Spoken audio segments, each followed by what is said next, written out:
Aloha mai kako from Kahilu Theater in Waimea on the island of Hawaii. You're listening to Hawaii Radio Hour. I'm Mileka Lincoln, and I'm joined today by my co-host, Kobe Akamu Moser. Aloha mai kako. On today's show, we'll be taking a closer look at the Micronesian community in Hawaii. For our Ike Kupuna segment, we're going to be listening to Uncle Willie Kaupiko talk about fishing for opelu. And we'll be hearing mele from Slack Key musician Jeff Peterson. Lastly, we finish up with a mo'olelo from Kenny T about bouncing back from a low point in his life. My guitar player after our show, just the other night, he said these words at dinner. He said, Kenny, if I was there when you were getting handcuffed and put in a jail cell, I would have hugged you and told you you're going to write a hit song about this one day. News, Ike Kupuna, mele, mo'olelo, and more. All on today's episode of the Hawaii Radio Hour from Kahilu. But first, the news. Aloha from Kahilu Theater. I'm Kobe Akamu Moser, and I'm here with my co-host, Mileka Lincoln. So good to be here. We are toasting some Scorpio season birthdays today. Ha'ori lahanau, Kobe. Mahalo. I know, we don't like to talk about birthdays as much as we get older, but I guess it's still an important reason to celebrate, you know? Listen, I will take every single one of them. I consider them to be major milestones. Like I have achieved. I have earned that kupuna hair on the top of my head. Oh, we're definitely in auntie era here. Yes. Do you remember the first time someone stopped and called you auntie? Yes. I will never Where were you? forget, because I feel like this kid is only like 5 years younger than me. I was like, Those are the ones that sting. Yes, those are the ones that sting. You know that you're at that era, that mom, auntie, kupuna era of your life, when it's a big deal that you don't get carded. You're like, are you sure? Yes. I'm happy to show you I have it I right just here. have it out It's ready. right here, ready to go. Please, just look at it. Yeah, totally. No, and you are celebrating your lahanau. I am, yeah. Do you have any plans? Do you have any traditions? I personally love birthdays from growing up, mostly because Halloween is my jam. Yeah. And since my birthday falls the week after Halloween, it was not unusual for my birthday party to involve some sort of Halloween theme growing up. And the best, what's it? Piñata. Piñata. Yes. All the leftover Halloween candy. All the things. So that's part of, I guess you would say, our Ohana tradition is to get a chance to do something in that vein and get dressed up and have fun. But yeah, the older I get, the more birthdays feel like a exclamation point and an exhale at the same time. Like, we did it, folks. All right, we're looking ahead. We're going to try to do a little bit better next year. I'm like the voices from inside out. Like, do a quick assessment. How are we doing? How's the health? Mental, physical? Oh, okay. Rooms for improvement. Yep. Mahalo nui. Okay, yeah. That's what it feels like every morning. And then there's like, some extra pains and creaks and all the things. But I got to tell you, the lines and the lessons, just what gratitude I have for it all. Totally. I know. My girls are all holiday birthday babies. So it's like dominoes. It's like, birthday, Halloween, Casey's, Thanksgiving, Christmas, it's just all in a row. So, and by the time we get to my husband's birthday, we're all out of money. So that sounds appropriate. I'm going to tell you, Peter, that's what happens when you've got 3 wahine in the hale. I love that. Yeah. It is a celebratory time for sure. I was reminded, I was like, no need to do anything. It's fine. We don't need to do anything. But it is a good reminder to be grateful for the things that we have in our life, our health, this beautiful place that we live in, our ohana and our friends. Yeah, and that's plenty to celebrate. Yeah, it's, and I will say that celebrating birthdays, I think, has changed for me since having a daughter and getting to mark that first birthday milestone and knowing what that meant in our history, not to be a Debbie Downer or to turn things so quickly on a dime, but to know that, like that first birthday luau was truly a celebration of that time when there were keiki who never made it to the age of 1 within our lahui. And so I think once you get a chance to do that, it kind of fundamentally changes the way that you look at why we celebrate life in that way. So that has changed for me. Totally. Yeah, Being becoming a mom. mama. Yeah. Yeah. And for them, birthdays are a big deal. Big deal. So even if it's celebrating my birthday, Yes, I'm all in. what are we doing for your love birthday? it. Which is more work for me, but it's okay. I love it's all in though. All in. I mean, because I feel like the life they remember are the moments when you were planning for the really big things, but it's all of those little moments strung in between. It's the Tuesday afternoons and the Sunday mornings and the car rides and the beach trips. Right? That's what we remember from our childhood. Beautiful. Anyway, so Well- to anyone else who's a Scorpio or otherwise, we appreciate all astrological signs. But ha'ole lahanau to all of you who are celebrating. Absolutely. Well, mahalo for listening to Hawaii Radio Hour. We will be back after this quick break.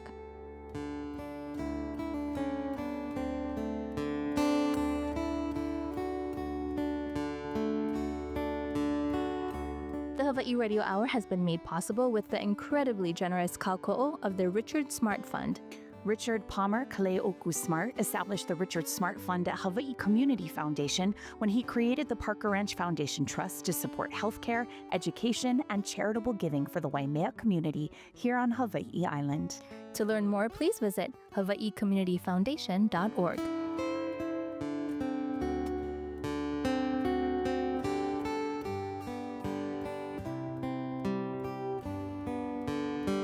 Welcome back to Kahilu Theater and the Hawaii Radio Hour. The 45th annual Hawaii International Film Festival started over on Oahu at the end of October, and many of those films are now coming here to Kahilu on November 8th and 9th. That's right, Lahaina Rising was a prize winner, and Raised by Waves are two of the featured films next weekend. But the first film of the weekend shines a spotlight on the significant community here in Hawaii Island, Micronesians. Remathau, People of the Ocean, is a story about a young Micronesian woman who dove to the deepest part of the Pacific Ocean, an area within the Marianas Trench named Challenger Deep. But the story grows into so much more, becoming a journey of self-discovery that delves into her Micronesian heritage and her community. Our co-host, Naku Nathaniel, spoke to those involved in the film. Waimea resident Daniel Lin is the director of Remathau, People of the Ocean. We're here in the exhibit gallery of Kahilu to talk about Remathau, which will screen here at Kahilu next weekend. Dan, welcome. What was the initial idea for the story about Micronesians? Well, the idea for the film, it's been on my mind for over a decade. Like a film that ties in all of the threads of travels across the Pacific, specifically across Micronesia. You know, in those travels, a lot of the people that I had met, there's a tinge of remorse and sadness that back here where I lived, they knew people that were living less than ideal lives. And so it was this kind of, I've lived in this duality of being able to go to the places where many of the people who were born into a community like Hawaii have not been to their home islands. And so in this privileged way of being able to tell people from the community here what their islands are like, and then going to see many of their relatives who are chiefs, who are, you know, teachers and great kind of leaders back home, that their families here are not doing as well. I think I'd always felt like if there was a chance to have an opportunity, but also a request to tell a story on behalf of those two worlds, it felt like it felt like a responsibility, and it took a really long time for it to feel like it was finally the right time, because it ultimately wasn't my story. It was not my lived experience. I'm very cognizant that I'm a witness to many of these things. So we needed the right kind of voices, knowing what it entails, going against kind of many of the cultural kind of nuances of place, of home. Nicole Yamase, who I've known since she was basically an undergraduate, and she had just moved here to Hawaii. And Nicole is the main voice, Yeah. and I've known her since she was a kid, and in some ways I've known her family because I was in school with her oldest sister. And so I've always been in the purview of Nicole's life, and then, you know, venturing from undergrad to her master's to her PhD. So when she got asked to go on this opportunity to go dive into the Challenger Deep, some people put us together. We just had this long conversation about, like, can we tell a story about this dive So the basic plot is that you're following a Micronesian to the deepest place on the planet. Deepest known part of the ocean. Yeah. She's indigenous to the space of specifically the Micronesia waters, and it is like she got asked to go on this expedition to go be the first person of her country, but also the first person that's indigenous. And I think the opportunity that we saw for her, and she was really excited about, was, well, I'm the first person that's like a person of the ocean, who's descended from people who have called the ocean, not just the islands, but the ocean itself, home. What would it look like? What would my experience be? And how would it differ than somebody who just either loves the ocean, studies the ocean, or lives within the ocean? What is the difference between somebody who is the ocean? Her identity is part ocean, and so for her, this journey down to the deep, a lot of people, and a lot of stories tell this kind of expedition as more of an adventure.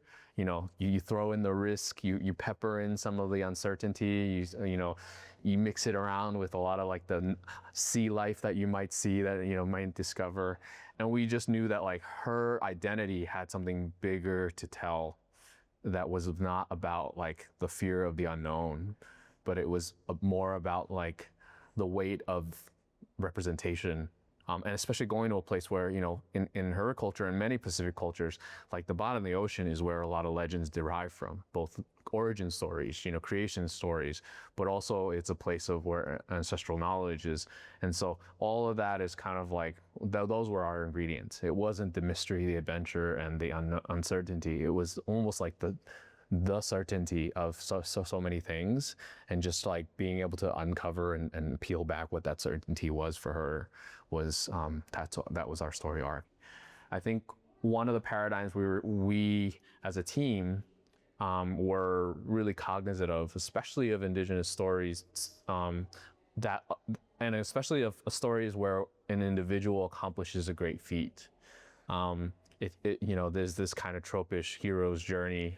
And what it does oftentimes, it uplifts an individual's accomplishments, achievements.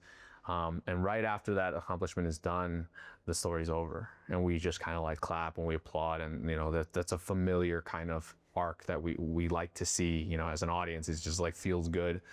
And I think what we noticed in a lot of the stories that I had at least witnessed that had happened is that this oftentimes it severs an individual from their community, because it's be like, oh, who are you? Like somebody, now suddenly you're, and that's never the choice of that individual. It's oftentimes it's just irresponsible storytelling, because I think what we know is that if you wait long enough, or you just sit and watch, all of those opportunities, if they're truly of the community, all of that feeds back in, and it becomes like fuel for more, more growth, more enlivened dreams and possibilities. And I knew, like, knowing her family, she is so of her family, in service to her peoples, that if we kept the camera rolling for years, in this case, like we knew that that would slowly trickle back into the communal. So our goal, our hope, was to tell a communal story through the lens of an individual, which is really hard. It's really, really hard. I mean, that's like one of the most difficult things to do. Yeah. Our conventions are to zero in onto just one person. Yeah. Start telling that story. And through the process of making this film, truly, like, we tried many different ways to arrange the pieces, and ultimately, whether we told many different people's stories or one person's story, we ultimately felt like there's some magic to Nicole, actually. So you've been taking on a really challenging subject, the Micronesians in the 21st century. Can you talk about, the stories that you're trying to tell and what you're working through on that subject of Micronesians in the 21st century? That's a big question. Having had the privilege of being both a photographer and filmmaker that has been traveling, and living amongst peoples of Micronesia for many years now. There's no hiding from like the resonance of the stories that people are living in the modern day. I think it's very, very prevalent to see the remnants of the wars that have happened, on Micronesian soil. You see the remnants of tanks, of bombs, of Japanese airplanes, American airplanes. What was laid waste many decades ago, and then from there you also see. I have seen basically the legacy of nuclear testing, which was predominantly in the Marshall Islands. But yeah, the cost of those decisions, to know that like the decisions that were made back then and the events that happened still linger, in the memories of people. The traumatic memories of generations still reside there. It only works it's only worth doing if it's in service to helping the Micronesian kind of like the story of Micronesians here a writ large. And it's not it's not an art project. It's not like a niche project in some ways. It has to be like we knew where the destination was, and then the destination was impact. With impact in classrooms, there was impact in theater spaces, it was impact in living room spaces. We knew that we wanted to bring about a different perspective and just ask and have people ask a different set of questions. That it isn't about like what's happening today, yesterday, or this year, but it's like what has been happening since the early 1900s? What has been happening since even before then? Again, this is that conversation about zooming out, and it's what has been happening in other parts of the world that like become ripples that lead to massive impacts on this island, on these islands here, all across other parts of the Pacific. We wanted to make those conversations to like come to the forefront. And then for me as an artist, it was also like I didn't want to make those conversations like blunt and I also wanted to be subtle about it. I wanted there to be a gracefulness. I wanted us to be able to dance into those tense spaces and dance out of those spaces and leave people with like some seeds of a question that hopefully they go and ask beyond the circles of this film. So how's the dance been specifically within the Micronesian community sharing this? We've been very fortunate. We've again, by having these really very, very visionary members of the Micronesian community be part of this film, both as voices like Nicole and like Max, like Thomas Rafferty from Satawal, who lives on this island, Jeremy Woolo, who lives on this island. We also have had Micronesian creatives. So we've had all our art, all of our animation work, our music, all of those things have been done with contemporary Micronesian creatives that either live here or back in on their islands. And so like in some ways it just feels like we've been really rooted in a process that to our audiences, that from Micronesian audiences, it feels feels like a familiarity to them. And so we've been able to screen it in private screenings for people back in Nicole's Islands in Pohnpei. Yeah, I think what we hope for is that young people it opens up the imagination of what's possible for themselves. And that sounds pretty, I think, generic, but I think it means more when you are of a place where your imaginations have been colonized by so much that you don't actually, you're not able to see beyond a certain kind of like horizon of possibilities, and to do so in any small window, even if it's just for one person, I think it has been for us, our little team, that's been like the most important outcome for us. I appreciate it. Thank you so much for taking the time to talk to us. Yeah, of course. Ramathau, People of the Ocean will play at Kahilu Theater this Saturday, November 8th at noon. For tickets, please go to kahilu.org or hiff.org.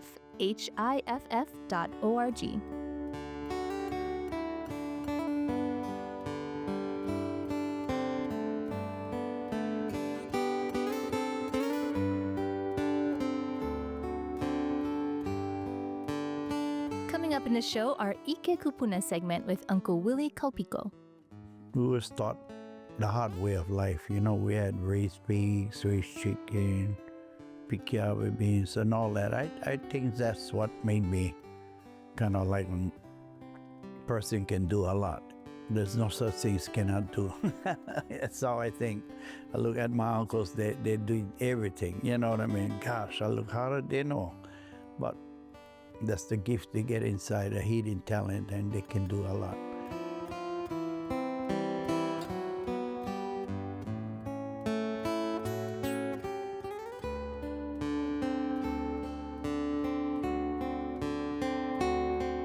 The Hawaii Radio Hour, and more importantly, the Hawaii Storytellers Fellowship, is supported by Kamehameha Schools. Kamehameha Schools has provided funding for the Hawaii Storytellers Fellowship, a program that helps train, coach, and nurtures Hawaii's next generation of trusted storytellers. To learn more about Kamehameha Schools, please visit ksbe.edu.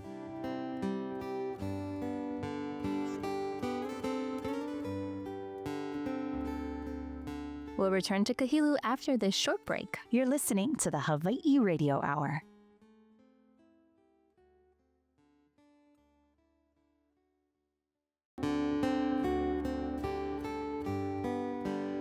Aloha, I'm Kobia Kamu Moser. And I'm Mileka Lincoln.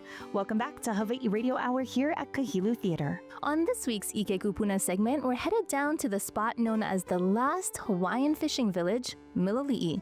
Miloli'i is certainly a special place in the hearts of so many residents here of Mo'kuokeawe. I featured one of Miloli'i's legendary kupuna in my documentary, Hometown Legends, Uncle Willie Kalpiko. Uncle Willie was born and raised in Miloli'i. He left to fight in the Vietnam War, but returned home to continue his Ohana's way of life, fishing for opelu. Growing up here, everything is, you had to do yourself, you know? You gotta, all my friends, they help their family too. We all gotta work together to make it easier for everybody. So that's why it was the knowledge from our uncles and papa or grandpa. So everybody was very serious. Yeah, I mean we taught. I think it was stricter, comparing to now, because you gotta work. Was in the old days you cannot play first. Work. We was taught the hard way of life. We had raised pigs, raised chicken, pikiawe beans, and all that. I think that's what made me kind of like when person can do a lot. There's no such things cannot do. That's how I think. I look at my uncles, they do everything. You know what I mean? Gosh, I look how did they know? But that's the gift they get inside, a hidden talent, and they can do a lot. So that's what happened. We're growing up with the old people, the real kupunas. They speak the language. We don't speak the language, but we can understand what they're saying to us, because they repeat it over. If you pepe yao not the lohe or listen, you can get whacked. That's how they're serious when they're talking to you too. My uncles had that talent, so I enjoyed learning and catching fish with the ways they taught me. Yeah, I was amazed to get that experience from them, and then so that's where it all began. When I was young, maybe 8, 10 years old, go out with the canoes. And my mom used to get worried because my uncle don't bring me home, stay out late. And I didn't mind, I felt I was safe. So that's where I kind of beginning to really learn and took it seriously that, you know, what I was learning, there was all professional people there. I kind of worked closely with my uncles that there was canoe builders, make their own paddles, you know, and then I go pillow with them or whatever, you know, fishing they do. So I guess the families was real tight here. We had our own school here. My dad was a minister at the church, so Protestant congregational people go to congregate and Catholic. So my friends who grew up together, they was Catholic and Protestant. So, but during those days, you know, talking about the fishing, that was the greatest thing in this village, you know. No matter what type of fish, nighttime, main pache, was always plentiful. Plentiful. We go Opelo, plentiful. You know, it was too much at times that my dad no like stop, you know what I mean? Then we got to work hard, dry it, because he don't want to sell it for 10 cents a pound, you know? Yeah, so he goes on the road paddle. Every Thursday, got to deliver, pick up mail, so. But all I can say, those days in the 50s that I kind of remember, all this shoreline had a lot of fish, a lot of pihi. The wana was loaded. We come home like 5, 10 tubs. You know, my uncle used to go with his bamboo pole, scoop the wana. That's how I learned to dive, actually. He would pile up all the wana and he smash them, and the fish all came there, and then I dive in the water to shoot. Goes loaded, you know what I mean? So that's the difference. You know, you get ancient fishing and modernized now, yeah?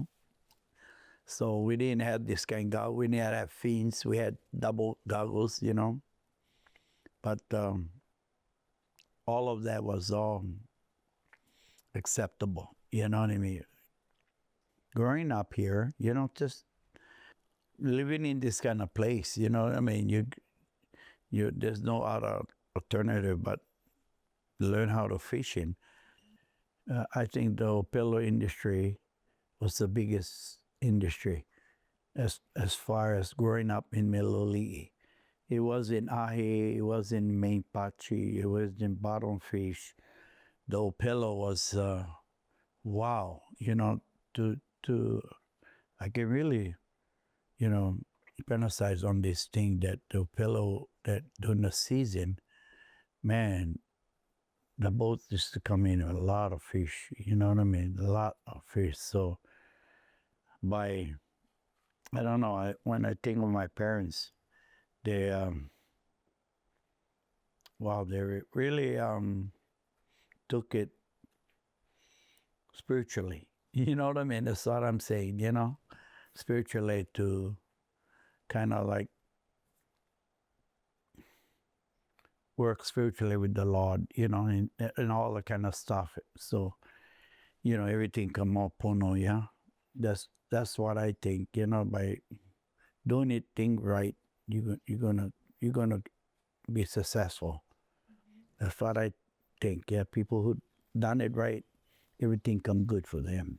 You know what I mean? And when I first came home, all my friends, my close friends, was complaining about the Opelo thing. That was these guys was broken the rules. So, and I was thinking, how am I gonna get this thing straightened up? Yeah. So I got involved in going to meetings and talking to the political people, and they say, hey, we have a certain condition in the village that we want to uphold to fish in that way from the kupunas. So what can you guys do to help us, you know, without fighting, you know? Because it was all the upside. So I kind of felt like, wow, my place was getting invaded. You know what I mean? In the old days when we used to go, you don't come my place, I don't go your place. You know what I mean? It was like that. And we respect each other. You know what I mean? But now it was different generation. different people. So that's what the problem was. So I got really irritated, knowing that these people ain't going to change our lives. So I got involved with a lot of ways of to get this thing all straightened up, yeah. So that's what I did. Got involved with all these rulings and Opelo thing, and I got really serious and got involved politically and other things that I did in the community too. There was going to be a huge marina about 10 miles down the road. I'm in the village, and then I jumped on it with all my other friends and just stop it, And then I'm glad I did that, you know what I mean? Because we had that marina by our house. I think this village be all destroyed, yeah? They was going to put 400 boats in, and so and Senator Inouye recognized what I did. He sent me to Washington and gave me that recognition of preserving, to establish like a national thing, a federal recognition of subsistence living for the village of Middle East. So that one make me feel good that he gave our authority so we can uphold our, lifestyle. Yeah? When you get some things that it's not right or wrong, you got to make it right. Mahalo nui yaoi e Anakala Willie for sharing your ike with us. We'll be right back after the break. The Hawaii Radio Hour is supported by the Abigail Kawananakoa Foundation. The Abigail Kawananakoa Foundation is dedicated to preserving traditional Hawaiian culture while empowering Hawaiian people. The foundation is the residual beneficiary of the Princess's Trust and is her lasting legacy and ultimate gift to her people. To learn more about the Abigail Kawananakoa Foundation, please visit kawananakoafoundation.org. Welcome back to Kahilu Theater in Waimea and the Hawaii Radio Hour. We're grateful you're taking the time to listen to us. If you're on the road right now, we appreciate you listening, especially if you're enjoying a Sunday afternoon cruise through Kealakekua on the Belt Road. We got a little music for the ride. That's right. The 23rd annual Ukulele and Slack Key Guitar Festival is coming up on November 14th and 15th here at Kahilu. This event showcases an all-star lineup of celebrated slack key and ukulele musicians like Keola Beamer and Ledward Kaapana. There will be a variety of classes taught by the featured musicians. Brittany Paiva, Nathan Aviao, and Kainani Kahonaile will all be leading workshops. For tickets to the festival and classes, please visit kahilu.org. This week, we're featuring a Maui musician with Kohala roots. Here's slack key guitar master Jeff Peterson. So that comes from an album that won the Hoku Award this past year for Slack Key Album of the Year. It's called Paniolo Sun. And it's a tribute to my dad, who actually lived here. Oh, mahalo. Yeah, thank you for that. He trained at Kahua Ranch and then moved to Ulupanakua and then Haleakala Ranch in Maui. And he used to come the first years I remember coming to this festival. He'd sit up there in the sound booth and the lights. There's a really good view from up there. I don't know if any of you have ever had the chance to get up there. It's really fun. And that would be his hangout, his vantage spot there. And we always used to love staying at Kamoela Inn. It's so nice to be back there. They've done all these renovations. It's looking good there. It's great. But I have great memories of staying up into the wee hours, playing music there with other artists who come for the festival. And then first thing in the morning, usually it would be Led Ka'apana. He's the alarm clock about 6 in the morning. He's out in the parking lot playing music again already. Unbelievable. But so much fun. Did any of you see the brilliant moon as it was rising? Incredible, yeah? So I wanted to do a song for that amazing Mahina Piha, the full moon. And it's another song from the Paniolo Sun album, and it's called Mele o Ka Mahina. Sometimes when you see that brilliant moonlight, when it's rising up over the mountain, you can almost feel the vibration in the air. And I was imagining the sound, and this is a sound that I thought it would create.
Thank you so much. Mele o kamahina. Mahalo to Jeff Peterson for the lovely Ki Ho Alumele. Jeff will also be leading a slack key guitar workshop where he'll go over basic playing techniques. We'll be right back with a mo'olelo about rising up from a low point in life. Support for the Ike Kupuna and Mo'olelo portions of Hawaii Radio Hour comes from Kate Bell and Tom Blackburn of the Deviants from the Norm. Without deviation from the norm, progress is not possible. We'll return to Kahilu after this short break. You're listening to the Hawaii Radio Hour.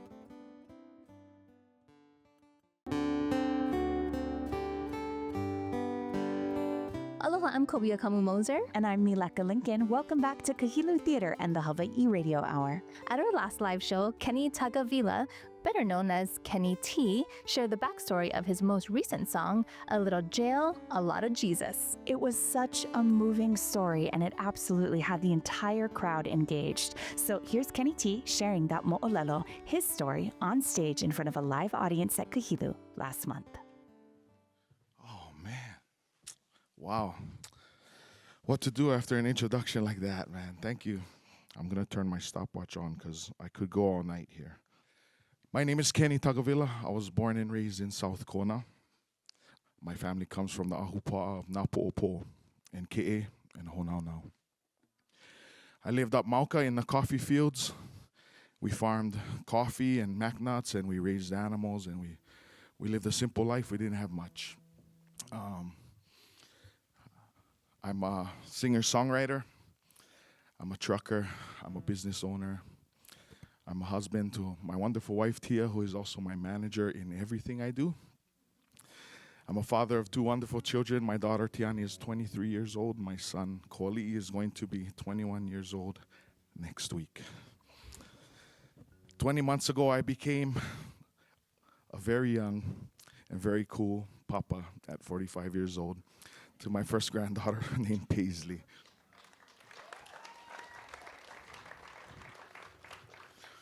I've been playing music my entire life. I grew up in church. My grandparents are full gospel Pentecostal ministers. So we grew up around music.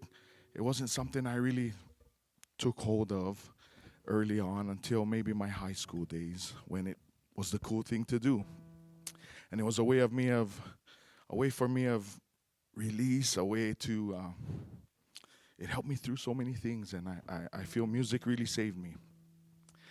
And so I played professionally since I was 17 years old, everywhere that anyone would let me make noise, as I would say. In the last 5 years, in 2019, I started recording as a way to just document my music. I was having some trouble with carpal tunnel and even my voice changing at 40 years old. And so I said, wow, what if my kids and my grandkids never got to hear me play because I couldn't? And so I started recording. Little did I know I would get so much support from my family, from my community, from people I didn't even know, that my music started taking off. As I started going along, I wrote my first song at 16 years old, and I never called myself a singer, a songwriter, until just a couple years ago. I felt it was just like my diary. It was a way for me to just kind of share, just put down on paper how I was feeling, you know, and just a way of releasing my emotions, my anger, whatever it was. And I never ever thought that some of these songs would end up being recorded, being played on the radio, even being #1 songs here on Island Radio and on the mainland as well. And as time went by, I go, wow, it's just very surreal. It was something I never dreamed of, coming from that simple life, of anyone knowing my name or knowing my music. And I wrote some songs, you know, that got there. And, you know, I feel that I write songs about life. I write songs about life and love, joy, pain, victories, sometimes loss. And the song I'm going to share with you is a song about mistakes. It's a song about making bad choices. I grew up in a broken home. My parents were divorced when I was 11. And, life wasn't fair. And I made the excuse for a lot of my choices, a lot of my actions, based on the fact that that's how it was. Life wasn't fair. Why should I be? And so I learned some hard lessons when I was young. But each day that goes by, I realize that those are things I had to go through. And my wife, she was there all along, no matter the choices I made. My guitar player, after our show, just the other night, he said these words at dinner. He said, Kenny, if I was there when you were getting handcuffed and put in a jail cell, I would have hugged you and told you, you're going to write a hit song about this one day.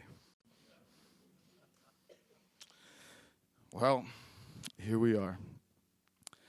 This song is a song about mistakes. It's a song about falling short. We all do each and every day. Some of us fall really far, like I did. But it's a song that reminds, hopefully, each and every one of us that no matter what happens, you can still get back up. You can still push on and move forward. And above all, I choose to use the gift that God gave me, the gift of music, to remind each and every one of us, no matter what you believe in, that's none of my business. But God loves you. God loves you and forgives you no matter what you've done, no matter where you've been. And I'm living proof of that, of His blessings, of His grace, of His mercy, and how much He loves each and every one of us. This song is called A Little Jail, A Lot of Jesus.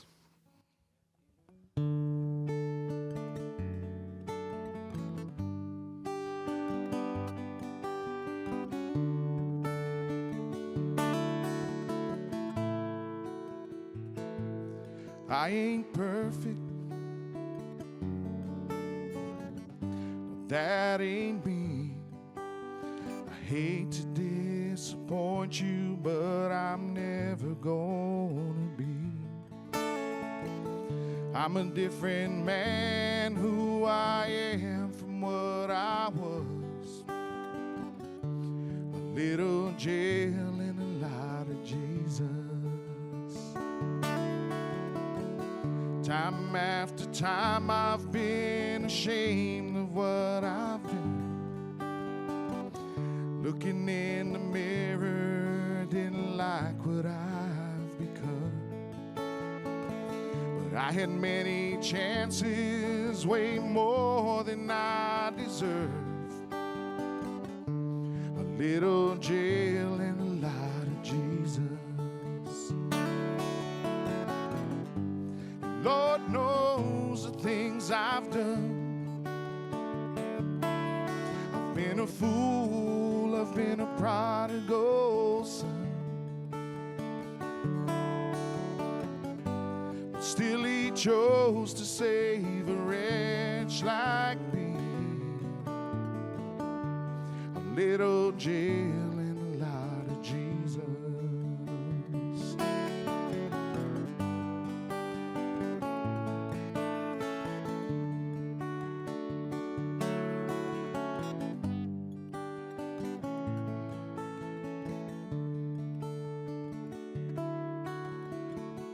You might see me walking into church on Sunday morning.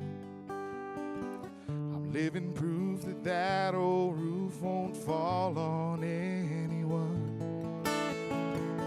But I'm a sinner saved by grace and bought with His blood.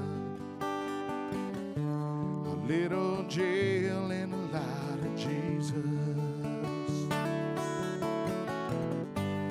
Lord knows the things I've done. I've been a fool, I've been a prodigal son. But still He chose to save a wretch like me. A little jail and a lot of Jesus. And I've been scorned, I've been ashamed, only have myself to blame. Rock bottom on my knees, rain down on me. I've been redeemed and I've been saved by His mercy and His grace. A little jail and a lot of Jesus. And still He chose to save a wretch like me. A little jail and a lot of Jesus. A little jail and a lot of Jesus.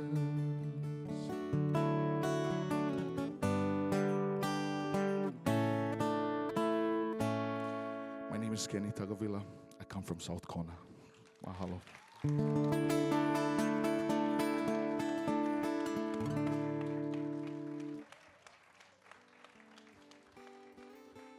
Mahalo Kenny T for that mo'olelo and mele. Such an uplifting song and mo'olelo. Kenny T was a storyteller here at Kahilo, and we're excited to share more of those stories in the coming weeks. We're also excited to announce our next live show will be here on December 4th at Kahilu. And Kenny T is going to be back on stage here at Kahilu on January 16th. He's planning a show that will blend country, soul, and the music that won him a 2024 Na Hoku Hano Hano Award for Contemporary Acoustic Album of the Year. It was so much fun seeing him play in person, and we cannot wait to see him perform back here again on January 16th. You're going to want to catch that too. For tickets, go to kahilu.org. The Hawaii Radio Hour is grateful for the Stupski Foundation's support of the Hawaii Storytellers Fellowship. The Stupski Foundation is a private foundation returning its assets to the communities it calls home in Hawaii and the San Francisco Bay Area. The foundation partners with community leaders who are building a more equitable future to support just and resilient health, food, and higher education systems for all. Because change can't wait. Nope. We'll return in just a moment.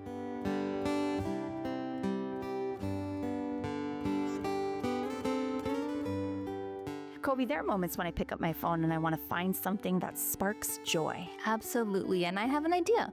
If you want a little boost of ohohia, joy or delight, maybe you can look at the Hawaii Radio Hour social media. Our posts might make you smile, especially our clips of our storytellers. There you go. There are highlights that are sure to make you smile. In fact, if you want or need more reason to feel a little ole ole, you can listen to our full episodes on Spotify, YouTube, and Apple Podcasts. We're really here to give you a little pick-me-up. Absolutely. Mahalo for listening. We want to mahalo everyone who made this show possible. Jeff Peterson, Uncle Willie Calpico, and Kenny T for getting in front of the microphone. Behind the scenes, we also want to mahalo Jillian Santiago for writing, producing, and editing the show this week. Oya, Jillian. A special mahalo to the team at Kahilu. They're getting ready to host the Hawaii International Film Festival, where you can see Remetau, People of the Ocean, along with other feature films like Lahaina Rising and Raised by Waves. Go to kahilu.org for the complete schedule for the Hawaii International Film Festival at Kahilu. If you're away from the islands but don't want to miss out on the performances at Kahilu, you can find shows on Kahilu TV.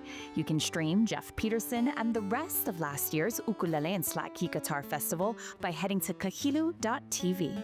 We would also love to hear from you. You can send us an email or voice memo to aloha@hawaiiradiohour.com. Again, that's aloha@hawaiiradiohour.com. Here on the show, we like to say, e ho'olohe I ko kako moku. Listen to our island home. E ho'olohe I ko kako moku.